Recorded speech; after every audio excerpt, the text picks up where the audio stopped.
All right, so we got some more Diddy updates today. Now it's the weekend, so there is no trial, obviously, but trial will resume on Monday. We will continue to hear testimony from Don Richard, one of the members of Danity Kane, who so far has testified that she was a witness to the abuse that Cassie was on the receiving end of from Diddy. She even told the court yesterday that after one of these episodes where Diddy was abusing Cassie told her that they should not speak about it because that's how people end up going missing. Anyways, her testimony will continue next week, and it is expected that it is going to be very compelling testimony. But in the meantime, I want to talk about some of the things that have been happening outside the courtroom. And the first thing that I want to talk about are these people that have been seen standing in front of the courthouse rocking a bunch of free Diddy t-shirts. And apparently these people are being paid to wear these free Diddy t-shirts and promote the Diddy coin, which is a cryptocurrency that his sons launched right in the middle of this trial. So these people are apparently being paid $20 an hour to rock these t-shirts and are also trying to convince other people to do the same. Apparently this content creator named Emily Knows Everything was walking around outside the courthouse and she caught a clip of it. In the clip, the person recording this video spoke to one person outside that actually declined the offer and claimed that this was to promote Diddy's new cryptocurrency. So this is where we're getting this information from. So it looks like Diddy or Diddy's team or Diddy's sons are officially out here using paid actors to try to curve the narrative that Diddy should be locked up. Y'all take a look at the clip. Why do you feel that way? So these are all paid protesters. You can get $20 an hour if you wear a t-shirt. You gotta speak up. She just got recruited, right? I refuse. You said no. No. It wasn't worth the 20? No, but like he told me that it's for a Diddy coin, so I'm not really sure what that is. Yeah, they just tried to pay me $20 to wear a free fucking shirt. Stop. I knew, I could tell, because The lady right there, she just kept convincing me to go wear a shirt, and I'm like, I'm good. so just $20. And if you need $20, all you have to do is wear a free puff shirt. And just stand out here. And you said no. Yeah, I said no. Did they say how many hours? $20 an hour. And she told me she got paid like $60 yesterday for standing out there in 3 hours. Oh my gosh. Yeah.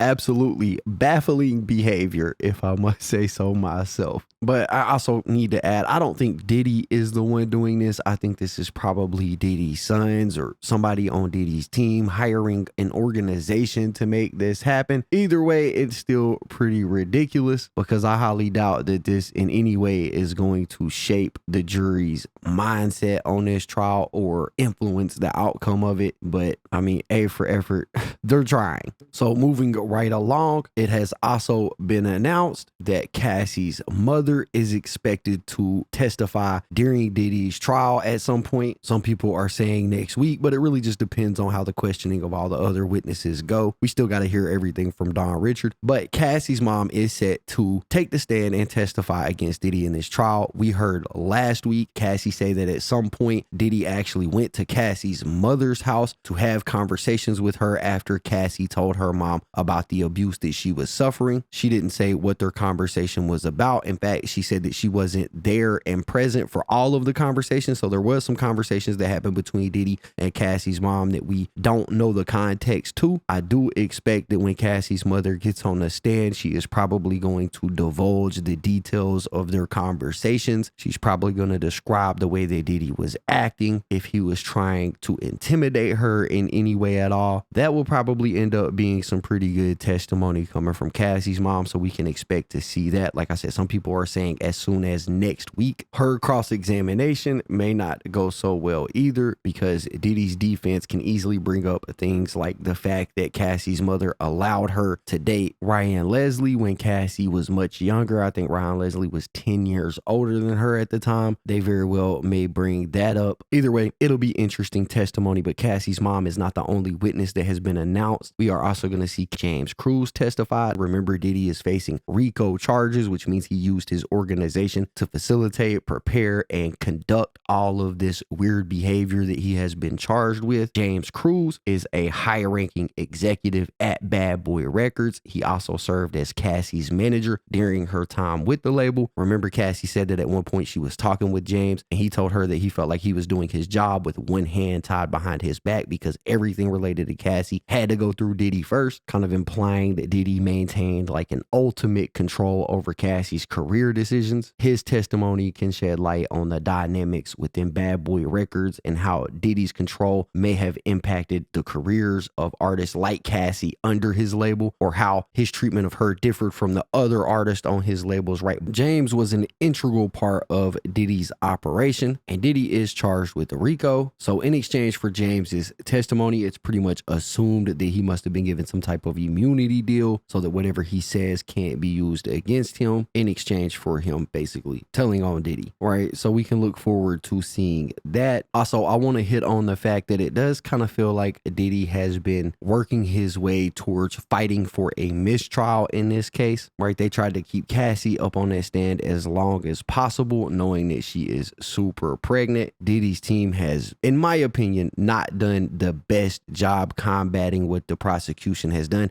His defense team has done a great job painting him as a human and showing that Cassie may have been complacent in some of the activities that they took part in, but they have focused heavily on a lot of the things that were in the civil lawsuit that Cassie filed against Diddy, and not so much on the things that the prosecution was grilling her about, which, remember, all the prosecution is trying to do is prove that Diddy paid for escorts, which Cassie gave testimony about and confirmed that he did. That's his transportation to engage in prostitution charge. They have asked her about her not being willing to participate in some of these encounters that she had with Diddy, which she has pretty much confirmed. And while, like I said, his defense has done a good job showing that she was complacent in some of the activity, they only need her to not be willing to do it one time for Diddy to be guilty of the charge of trafficking by force, fraud, or coercion. And then the whole racketeering thing hasn't really been hit on, but like I said, we got some witnesses coming in probably next week or the week after that are probably going to tie that racketeering thing together pretty good. And his defense team just hasn't done a very good job at dispelling the things that he's charged with. And to be honest, they may get their opportunity to file for a mistrial because, according to some tweets from Inner City Press, the judge has been having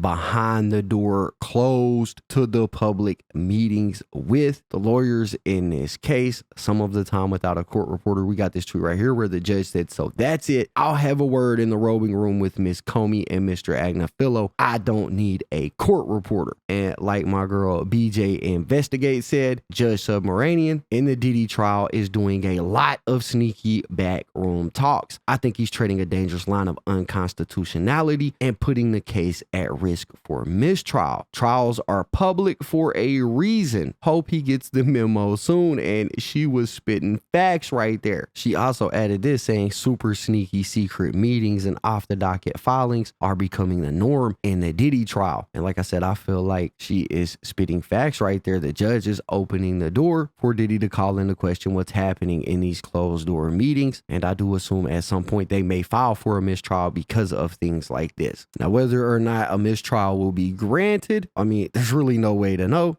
but if they end up filing for a mistrial because of this type of behavior, that would be very interesting. Whether it happens or not is up in the air, but I am starting to see the speculation circle around online. So yeah, anyways, okay. And then there is this woman named Carrie Morgan that is set to testify against Diddy. Morgan is a former friend of Cassie, and she is expected to testify about an incident in which Diddy allegedly assaulted her by striking her with a wooden hanger that caused a concussion. Cassie has claimed that this resulted in a $50,000 settlement by Diddy in an attempt to silence Carrie Morgan. Apparently, this $50,000 is what led to Cassie and Carrie not being friends anymore. So we are going to get to see her take the stand and tell us about whatever it is that she went through and seen And then there is this woman, Mia, who chose to stay anonymous throughout this trial and go underneath this pseudonym of Mia. She is supposed to be taking a stand. Now, nobody really knows who Mia is, but in an article that was posted by The Sun, they identified her as Diddy's former personal assistant, which has led a lot of people to believe that this is going to be a woman named Capricorn Clark. I cannot confirm myself if Mia is Capricorn Clark, but The Sun said it was his former personal assistant. Capricorn is his former personal assistant. I mean, it makes sense. Now, Capricorn Clark was referenced during this trial in the context of a 2011 incident that involved Diddy, Cassie, and Kid Cudi, where Cassie said that Diddy discovered her and Kid Cudi's relationship and became enraged and threatened her. She sent an email to both her mother and Capricorn Clark exposing fear that Diddy was going to release freak-off tapes as a form of retaliation. So if Mia turns out to be Capricorn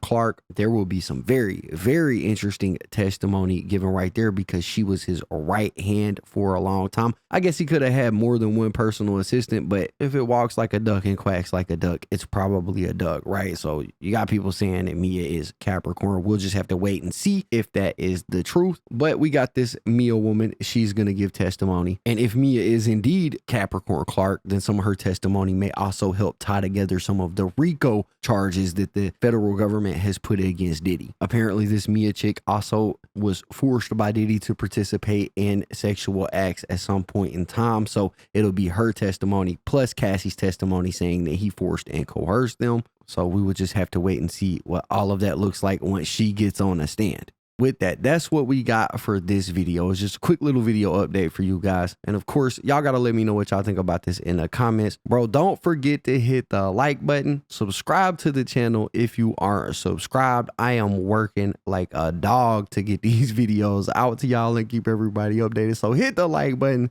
subscribe to the channel. And as always, it's been fun rocking with y'all, man. I'm out. Oh, also, the show is now available on Spotify, not just in audio form, but the full videos on my channel are now available on Spotify. Feel free to go check it out over there if you use Spotify instead of YouTube sometimes. And like I said, I'm out, y'all.